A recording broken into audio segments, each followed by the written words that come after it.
Hi everyone. In this video, we are going to be talking about a few things. So in the beginning, we're going to be reviewing how neurons fire and what the steps are that need to happen in order for an action potential to occur. And then the second part of the video will be focusing on neurotransmitters, which are chemicals that neurons use to communicate with one another. So let's get started. So before we begin, I just want to take a quick minute to review some basic neuron anatomy. So remember that neurons have a main body, which is where their nucleus is going to be, where all the organelles will be. So sort of the main cell part of a neuron is called the soma. And then from the soma, we have a lot of different projections that are connecting to its neighbor neurons. And these projections are called dendrites, and they're going to be where neurons are receiving information from their neighbors. So dendrites are going to receive information for that neuron. And then finally, neurons are going to have a single special projection shown here. Let's see, in red. It's hard to see which one is coming from where, but each neuron is going to have one projection coming from the soma called an axon. And the axon is going to be where that neuron transmits information, where it's sending information to its neighbors. So neuron receives information from the dendrites and sends information from the axon. And then the other thing that I'm showing down at the bottom is we can also look at a neuronal activity by looking at these, they're called traces. So each spike is going to be a neuron firing. And then if we have just this baseline charge down here, that's the neuron at rest. So each spike is a neuron firing, so you can see regions of activity where there are these clusters of spikes. And if you listen to this in class, you'll notice that this looks different than the neuronal traces that I showed in class. I simplified it just because that was some kind of messy data. So this is going to show the same thing, but using a different representation for that data. Okay, so let's zoom in on one individual spike and look at what's happening on a more molecular level. Okay, so here you can see what's happening to an individual neuron when it's firing, when an action potential is triggered. And there's a lot going on here. We're going to look at things one at a time. But the first thing that I want us to think about is remembering back to that neuron simulation, the FET simulation for an axon. So hopefully you remember that there were different kinds of channels in that neuron. And sort of the two big categories of channels were that there are leak channels and then there were gated channels. So leak channels are going to be open all of the time. So just like a leaky sink is sort of dripping, whether the sink is on or off, leak channels are always going to be open. So a sodium leak channel is going to let sodium in or out of the cell whenever it wants. So it's just always open. And then in contrast, a gated channel is going to be closed as its sort of standard state. So gated channels are closed unless they're triggered to be open. So any sort of a sodium gated channel is going to keep sodium on one side of the membrane because it won't be able to cross unless the gated channel is triggered to be open. So keeping that in mind, let's look at sort of the steps that are going to happen as we fire this neuron as an action potential occurs. So remember that sort of for a typical neuron, when it's in its resting state, um, we've got a difference in concentration of different ions inside versus outside of the neuron. Hopefully you remember that there's a lot of sodium on the outside of the neuron and a lot of potassium on the inside of the neuron. So we've got these concentration gradients set up. And then what you're looking at here is the membrane potential of the neuron as it goes through this action potential. And the membrane potential is just the charge on the inside of the neuron. So we're starting off with a negative charge on the inside of our neuron. We're at about minus 70 millivolts. And then as this action potential happens, we go up to about 40 millivolts and then back down, eventually back to our resting state of about 70, negative 70. So the inside of the neuron is going from negative and then becoming positive and then going back to being negative again. So first we're going to think about the steps that need to happen in order for this change to occur. So throughout all of this, the leak channels are just constantly open because they're open all the time. But when we're triggering an action potential, the first thing that's going to happen is that a gated channel will open. So we're going to trigger the gated sodium channels to open as our first step. So the first step, gated sodium channels open. And then when that happens, the sodium ions want to come down their concentration gradient into the cell. And they're also attracted to the inside of the cell because it's negatively charged and they're positive. So when our sodium gated channels open, a bunch of sodium is going to rush into the cell. And as it rushes into the cell, because these sodium ions are positive, we're increasing the membrane potential of the cell. Our inside of our cell is going to become positively charged. It's going to become up to about 40 millivolts. So we're increasing the charge of the inside of our neuron as these sodium ions come in. And then that's going to sort of reach our peak of our action potential. And then our sodium ion channels will close, so no more sodium ions can come in, but our potassium ion channels are going to open. And remember that we have a lot of potassium on the inside of the cell, but not a lot on the outside. And our potassium ions are positive as well. And they used to be happy on the inside of the cell because it was negatively charged. But now that all the sodium has come in, the inside of our cell is actually positive. So when the sodium channels open, when the potassium ion channels open, the potassium ions are going to rush out of the cell. And the loss of these potassium ions is going to bring our membrane potential back down. So losing the positive charge from the inside of the neuron because it's leaving is going to bring our membrane potential back down. And eventually we'll get back to our resting state. So, and the potassium ions will stop leaving and the potassium ion channels will close. So sodium ion channels open, sodium comes in, we get an increase in membrane potential. Eventually those sodium ion channels close, but potassium ion channels open. The potassium ions will come out, that'll bring our membrane potential back down, and then eventually our potassium ion channels will close as well. So those are the steps that are going to happen in order for our action potential to be triggered. Um, and now I just want to focus on the next slide on these words that we have here. We've got depolarization, repolarization, hyperpolarization. So let's think about what's happening with that. So remember that we said the inside of the neuron is negative and the outside of the neuron is positive. And just like when we were thinking about water, we said that the oxygen was a little bit negative and the hydrogen was a little bit positive. So we said that the water was a polar molecule, right? And that's because we had that separation of charge. So our neurons we can also think about as being polar because we have that separation of charge, more negative on the inside of the neuron, more positive on the outside of the neuron. And so when we look at this first step, we call that depolarization because we're getting rid of this separation of charge. We're bringing positive charge to the inside of the neuron and we're negating like the separation of charge that we'd established. So we're depolarizing, we're getting rid of the negative charge on the inside. So this first step is depolarization of the neuron.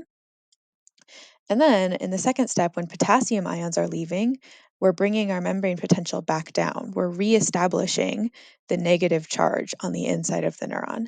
So by reestablishing the negative charge, reestablishing that separation of charges, we're repolarizing the neuron. So depolarization is making the inside of the neuron more positive. Repolarization is making the inside of the neuron more negative, reestablishing that separation. The other thing that I want to draw your attention to here is this area that says threshold. So you can think of this threshold as sort of like the point of no return. So if we reach the threshold, which is shown here at about negative 55 millivolts, if we reach that, then this action potential will be triggered. We're going to make this sequence of events happen. So reaching this threshold is going to be what causes our sodium ion channels to open and let all the sodium in. And once that happens, there's no going back. This action potential is going to occur. But you can also see here that if we don't reach the threshold, if we don't get to negative 55 millivolts, then we'll have what's called a failed initiation, and this action potential won't happen. So this threshold is the point at which all of the sequence of events will be triggered, and we're going to get an action potential happening. Okay. So the last thing that I want us to think about is sort of after I've talked about the sequence of events happening, the sodium ions have come in, the potassium ions have come out, but I said that for a normal sort of resting state neuron, we should have a high concentration of potassium on the inside and sodium on the outside. And now we've sort of flipped that on its head, and the neuron or the ions are in the wrong place in the neuron. So how are we going to reestablish the resting state of the neuron with potassium ions on the inside and ions on the outside? And to do that, we're going to be using protein channels and protein pumps. So protein channels are going to be the kinds of things that we just talked about. We've got leak channels, and we've got gated channels. And just one quick note to remember, channels will be specific for a particular ion. So if this channel is letting sodium across the membrane, it's only going to be letting sodium across the membrane. If this channel is letting potassium across the membrane, it's going to be specific just for potassium.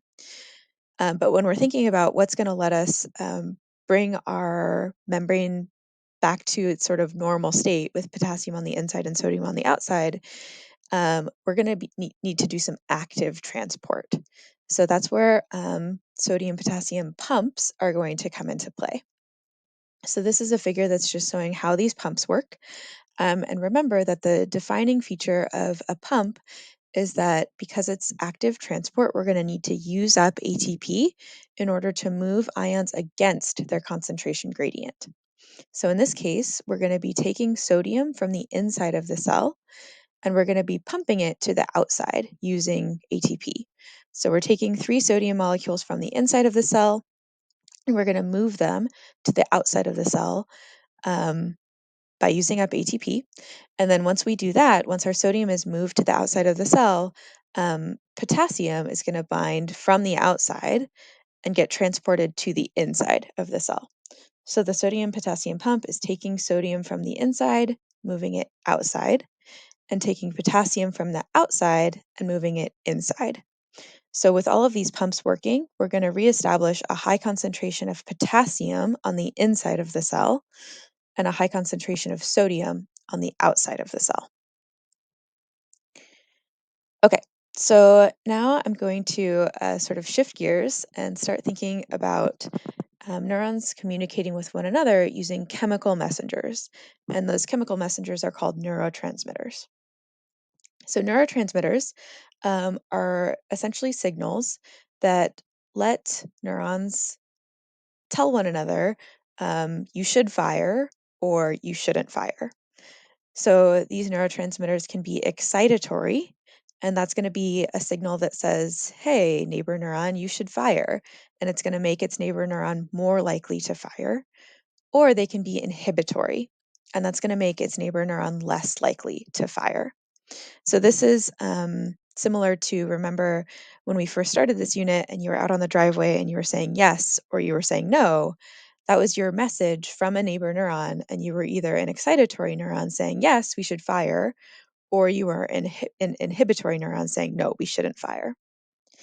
So these neurotransmitters are going to be released by, you can think of this as the upstream neuron, and this is like the downstream neuron. So the upstream neuron is going to release the neurotransmitter, which is shown here by these purple triangles. So it's going to release the neurotransmitter, and then the downstream neuron is going to have receptors where it needs to know that the upstream neuron has released these. So it's going to have spaces for the neurotransmitter to bind. And you can see that here where there's a little spot for a triangle to fit because the downstream neuron has a receptor for that neurotransmitter.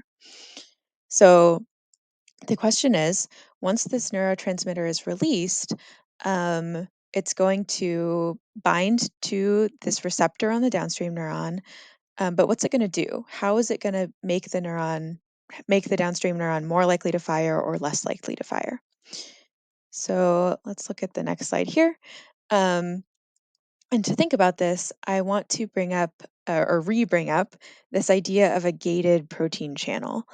So we said that channels for ions can be gated or they can be leaky. So leak channels are open all the time, but gated channels need to be triggered in order to be opened. So, one example, in your inner ear, you have little hairs that are physically deflected by sound waves, and that lets you hear. And the physical deflection of those hairs um, sort of physically moves a portion of this membrane channel. So, mechanical deflection can cause an ion channel to open. Another trigger that can cause a gated channel to open is voltage. So sometimes, if the inside of the cell reaches a certain charge, if the membrane potential reaches a certain level, that will trigger a voltage gated channel to open.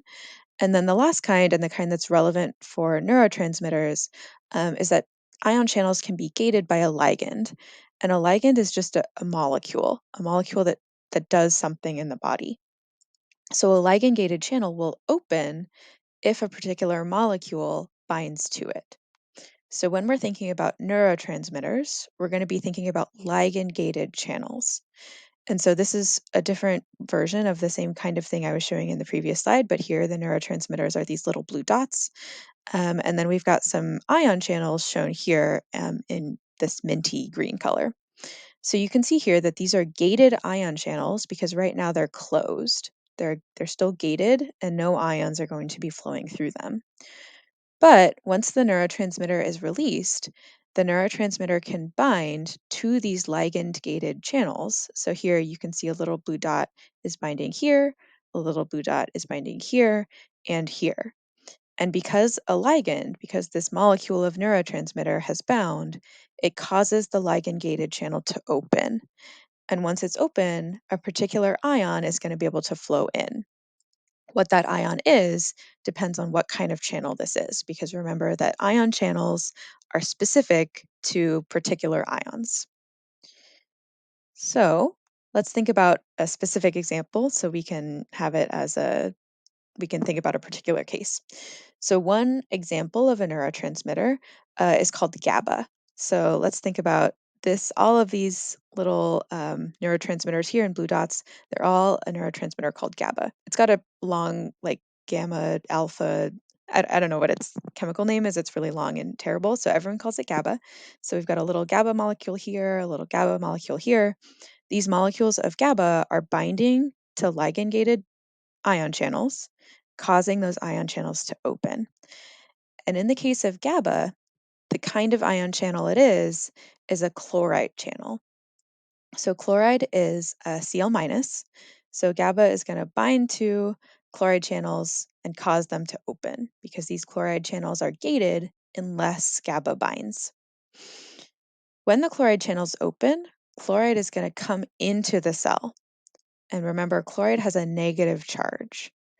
So, if we're thinking about what effect this would have on a neuron, if a negative ion is coming into the cell, it's going to make the inside of the cell more negative. So, chloride channels open, we're going to decrease our membrane potential. We're going to give it a more negative charge. And because we're making our neuron more negative, we're taking it farther away from that threshold level. We're going to make it less likely to fire an action potential. I'm going to go back to our membrane potential graph real quick. But remember, in order for an action potential to occur, we need to reach this threshold. And by letting chloride into the cell, we're actually bringing our membrane potential down even further, making it more negative. So we're bringing it further away from the threshold. And so letting chloride into the cell is going to make our neuron less likely to fire.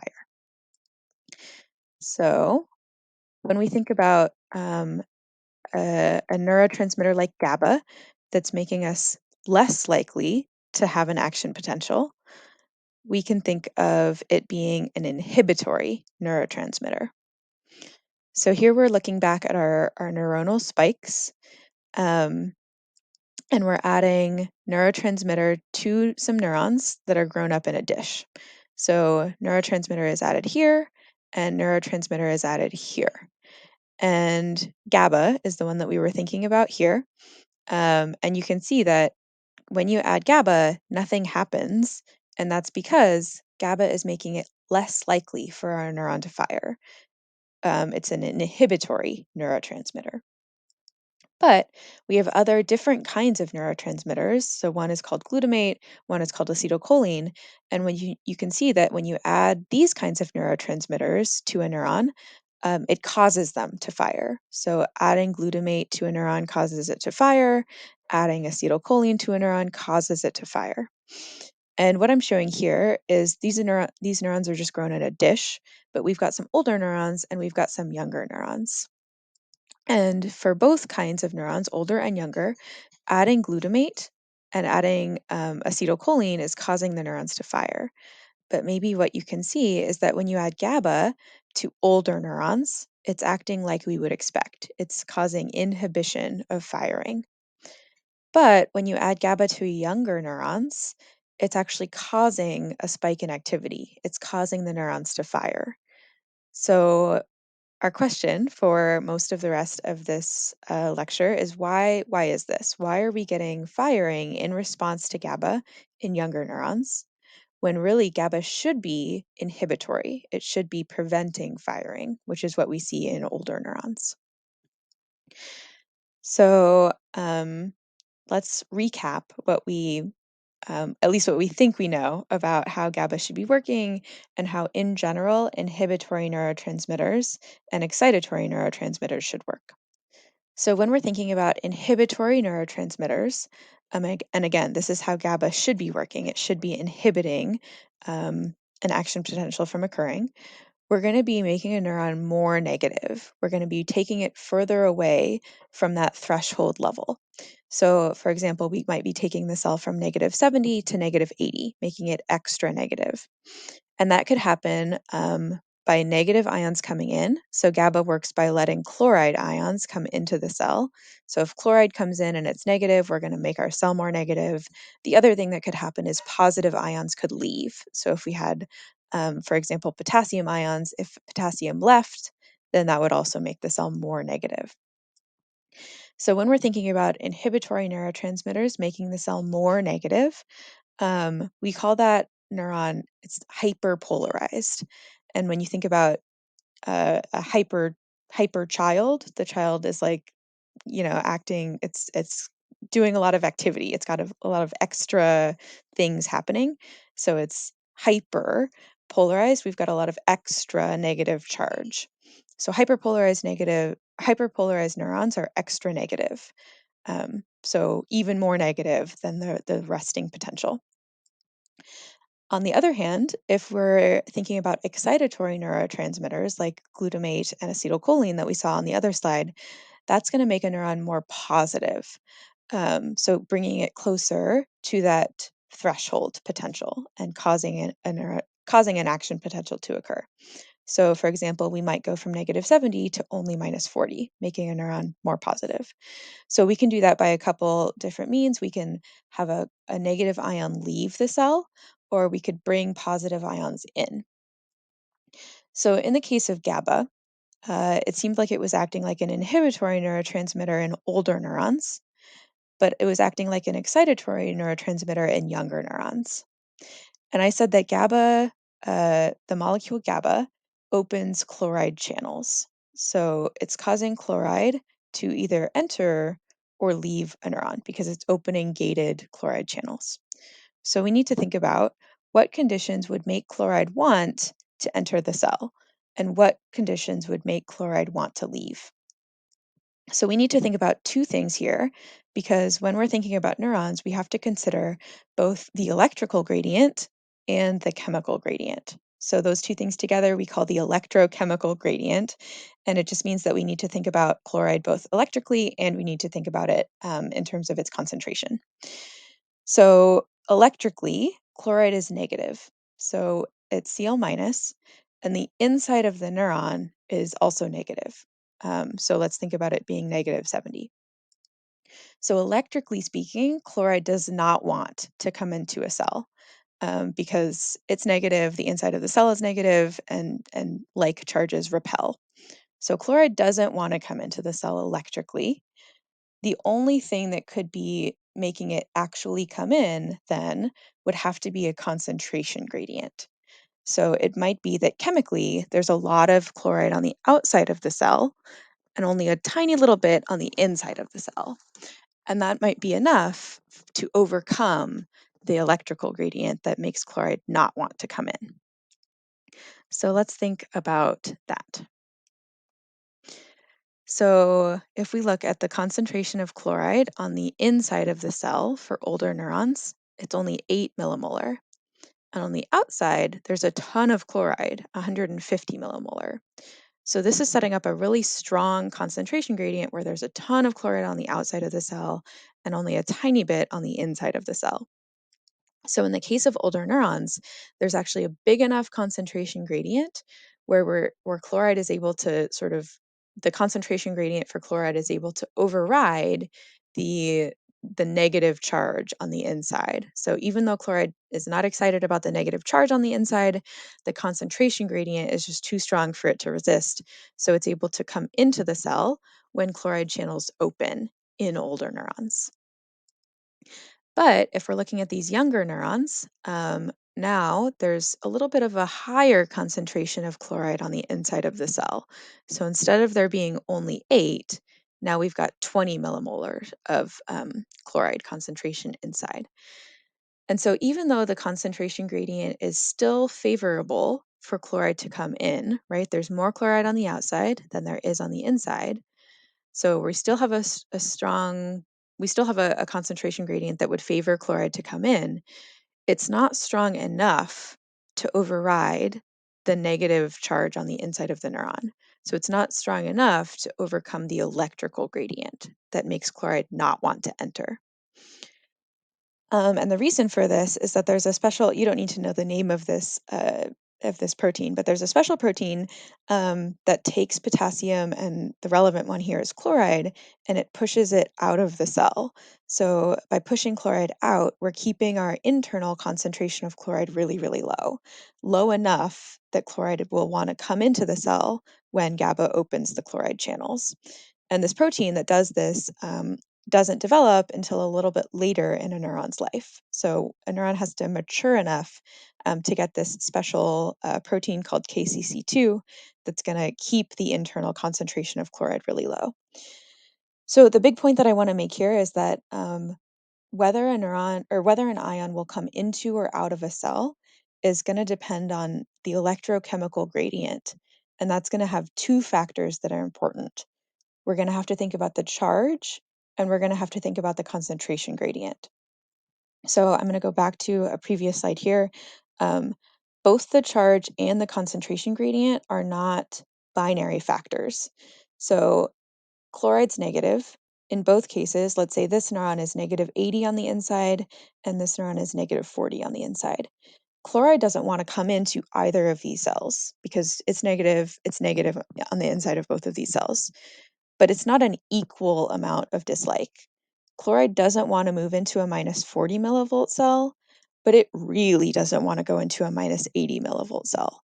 So the electrical gradient depends on how negative the cell is, or if we're thinking about a positive ion coming in, a positive ion would really, really want to come into this super negative cell.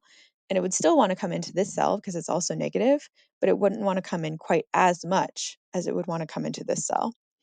And similarly, when we're thinking about concentration, chloride really wants to come down this concentration gradient because it's super strong. The difference between 150 and 8 is really, really big. And it still wants to come into this cell chemically because the concentration is greater on the outside than the inside, but it's not as strong of a force because there's not quite as big of a difference in concentration.